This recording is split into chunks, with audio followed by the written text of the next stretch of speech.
What's up everybody, and welcome to Be For Real Vlogs. Today's video will be about a woman who pretty much had a picture perfect life until she didn't. And we're gonna talk about how she reacted because she done killed her ex-husband and his new wife, okay? So today we will be speaking on the life of Elizabeth and Betty Broderick. She was an American housewife with 4 children. She married her then husband at the age of 21. And from 1969 to the early 80s, the Broderick family appeared to be picture perfect, the American dream. Betty worked as a school teacher. While they was building a family, it was nowhere near the lap of luxury, but Betty was working, her husband was working, and both of them was helping the family make ends meet. Betty also helped tremendously in putting her husband through law school. He went on to become a very successful lawyer, elevating their family from middle class to luxury. As Mr. Broderick's career began to elevate, Betty still worked part-time as a school teacher, was mainly focused on the children and their very dynamic schedules, including music, soccer practice, etc. From what I've seen, Betty had 2 kids back to back right after they got married. Her first child, she found out that she was pregnant right after they got back from the honeymoons. And towards the end of their marriage, I don't think it was like towards the very end, but maybe like 10 years or so within that frame. Before it ended, Betty had a baby boy that unfortunately passed away 4 days after being born. In late 1982, Dan Broderick hired a 21-year-old Dutch lady named Linda Kolkena. She was a flight attendant but leveled up pretty quickly when she was hired as Dan's legal assistant. Now, I believe how it went was she was pretty much like a secretary at first, but she started to go up in rank really fast to the point where employees noticed and they felt like it was something to it, you know, and he lost damn good workers for it. At first, Betty was here for him hiring new people and getting more help, and maybe in turn he would spend more time with the family, you know, be able to show up on time to soccer practices and soccer games and important things that families should be there for. At first, she was here for it, but as time went on and she became his legal assistant without her having any experience in medicine or law, Betty became very suspicious of this situation, you know, the new hire. Linda was hired in 1982. The suspicion started in 1983, and Dan moved out roughly 2 years after the suspicion started in 1983. So he moved out in 1985. Even though their marriage was very tense, especially with, you know, how Betty was reacting to every which change that her husband was going through. I mean, I wouldn't even want to say it was a midlife crisis because I'm not there yet, but it might as well been, you know. He gets this bright, flashy car. It's things, and it's nothing wrong with like a midlife crisis. I don't know why people call it that, you know what I'm saying? Some people do take it too far in what they choose once they start to feel like they're getting of a certain age. But at the same time, it's not really a bad thing to make yourself feel good again, and it's to feel exhilarated. So even though their marriage was at a very tense point in the 80s, in the early 80s, The couple had 5 children together, one which passed away. Betty Broderick did not want her husband to move out, but to a certain degree, it seems like Dan didn't want to move out either and didn't want to pull the family apart, which is why he still stuck in there. To me, it seemed like he was being hesitant on it, but he did move out. And as a result of that, his relationship with his kids became very strained. Not on their part, you know what I'm saying? I think that Betty's reaction to him moving out made him not want to come around altogether. He didn't want to deal with her wrath. And as a woman, I can understand in your darkest moments. But something that we should know is the decisions that we make when we feel like we're being triggered will either be our downfall or make us rise like a phoenix. Betty's first downfall was putting her children in between her and Dan's marriage falling apart. And it ended up backfiring on her. After he moved out, she dropped her kids off one by one on his doorstep. Didn't tell him nothing. The father wasn't home in most cases, so the kids had to wait on the doorstep, wait for their father to get home. That decision was judged in court. And it was one huge reason why Dan ended up getting full custody of their 4 children.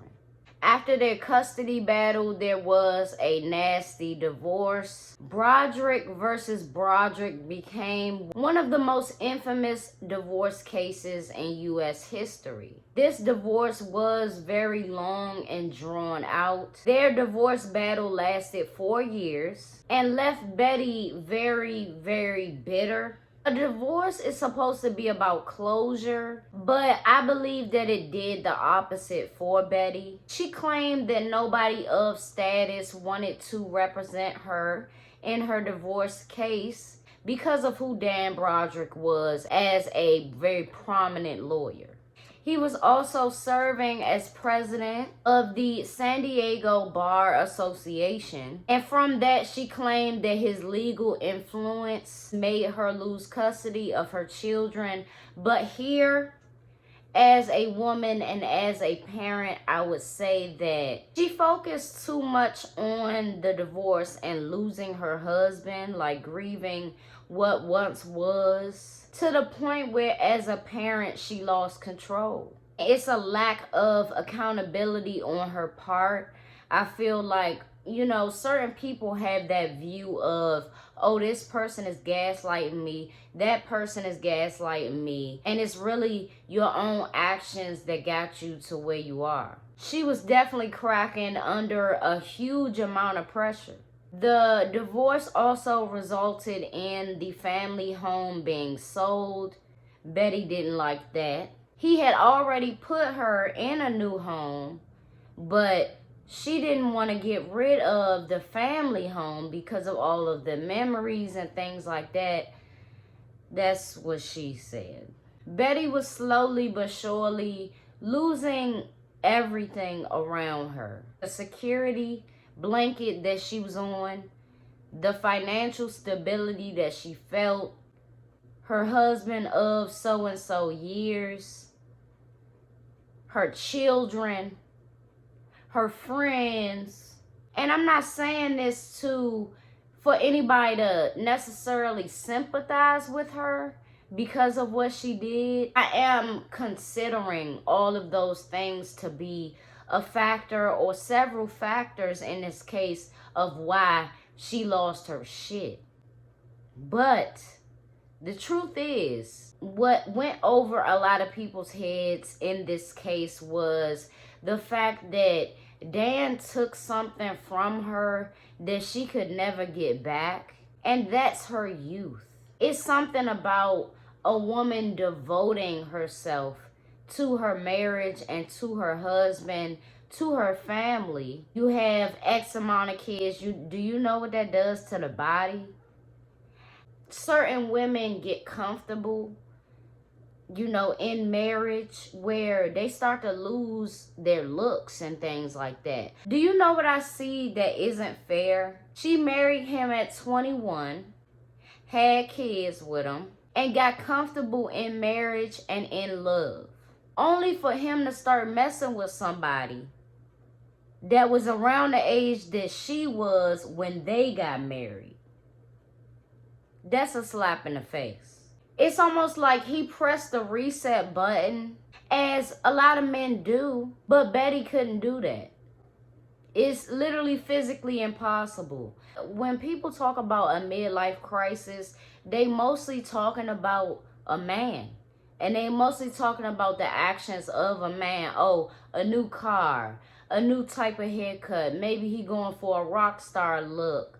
X, Y, and Z, he out with a new young tenderoni.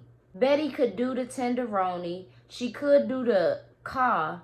But it's almost like guys be aging backwards. They get better with time. They don't have to physically carry the children and push the children out. And that does wear on the body, the face, the mind. Having kids back to back, I'm sure wasn't easy on her mind, wasn't easy on her body. But I did just say that she got comfortable in marriage, and I'm not just talking about looks. We may be talking about behavior too, because I did watch the movie and I did see what certain friends had to say. And from what I got from that, her behavior did start to escalate in a very scary way, but she was always kind of dramatic. She was always hard to please. She was kind of naggy. And for the most part, Dan handled that as best as he could, and they got through their marriage up until the 80s. When I say comfortable in marriage, maybe she got comfortable in how she acted too. And she thought that this is it. For better or for worse, rich or for poor. They already did the poor. Now they kind of rich. You know, they was kind of rich. Better or for worse, Betty probably was better before all the damn kids and things like that. You know, but maybe it got worse as time went on. I also believe that Betty didn't see the end of her marriage coming. Not because the signs weren't visible, but because she had a different idea of marriage. I seen on the Oprah interview, she said that they both grew up in Catholic households and Catholic backgrounds. And to many people, that would be a similarity, but that still doesn't mean that y'all view marriage in the same way. If Betty's behavior was erratic before, it turned up several notches when their divorce was finalized in 1989.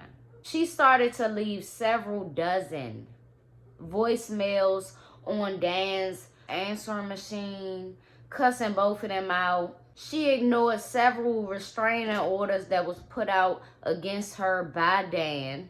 And even when speaking with her children, she would be very inappropriate in talking about their father and calling him names. She would upset her children. Betty would show up at his new home unannounced and defended that decision by saying she was going to see her kids. But if it's restraining orders and also it's a custody situation that's put in place, y'all got to set that up. You can't just go over there. And she felt like that was unfair, but that was the order. Would it be hard for me to not go on over there and see my kids? Yeah. That would be extremely hard for me, especially if you are like a full-time parent. If you was doing everything, going to every game, and you was there for them kids, that would be hard. But her words ended up not matching her actions, especially on the day that she drove her car into his front door. And her children was there. So by that, y'all can already tell that her mindset is just not what it should be. Her kids might have been in her mind, but she using them as a puzzle piece to get to him, to have some type of conversation with him that he don't want to have. The same year the divorce was finalized, Dan and Linda were married.